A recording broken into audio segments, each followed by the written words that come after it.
Na mamia ya polisi walipelekwa leo huko Marurui, kaunti ya Kiambu, katika barabara ya Northern Bypass, huku nyumba zikibomolewa kwenye kipande cha ardhi ya ekari 300 inayozozaniwa na kudaiwa kumilikiwa na aliyekuwa waziri wa usalama wa taifa marehemu John Michuki. Wakazi wanadai hawakupewa arifa ya kuondoka na kusema agizo la mahakama la kusimamisha ubomozi huo ulipuuzwa.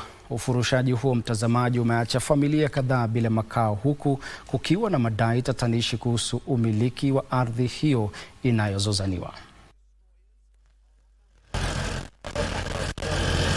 Idadi kubwa ya maafisa wa usalama walikuwa wamepelekwa kushika doria katika eneo la Marurui lililoko kwenye barabara ya Kiambu, huku matingatinga yakitekeleza ubomozi katika ardhi tata yenye ekari 300. Baadhi ya wakazi wamesema ni wamiliki halali wa ardhi hiyo na wameistawisha kwa miaka na mikaka, wakisisitiza kwamba ubomozi huo ulitekelezwa bila ilani ya kufurushwa. Nimeng'ang'ana, nimejituma, hata mimi niko na akili naweza ibia watu, lakini nikajituma nchi ya nje ndio nikuje niweze kukua na kitu kama hicho. Ni uchungu sana, sijui tunaanza wapi. Watoto walienda shule asubuhi, hatujui wakirudi tunawapeleka wapi. Madai mengine yaliyowasilishwa na wakazi ni kuwa ardhi hiyo ni ya mababu zao, huku baadhi wakihusisha na kuifanya makazi tangu enzi za ukoloni. Wakazi sasa wamesema kulikuwepo na agizo la mahakama lilotolewa na mahakama ya Milimani ya kutatua mizozo ya mazingira na ardhi. Niko na court order kulingana na ubomoaji ambayo inaendelea hapa.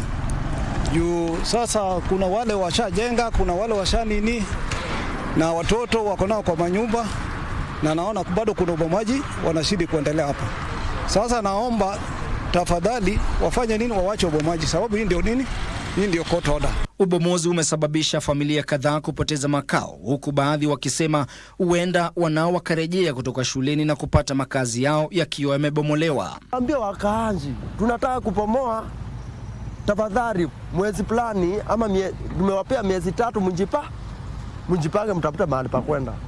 Kwa maana ukipomoa nyumba kama hii ya mtu kama huyu na amenjenga, wewe mtu ni kumuangamiza, unamuangamiza. Atachikwa na depression na atakufa na ataacha familia yake. Ardhi hiyo inayokumbwa na utata inahusishwa na kumilikiwa na marehemu John Michuki. Maafisa wa utawala bado hawajatoa maelezo ya kina kuhusu ubomozi huo, huku familia zilizoathirika zikitafuta mwongozo wa kisheria.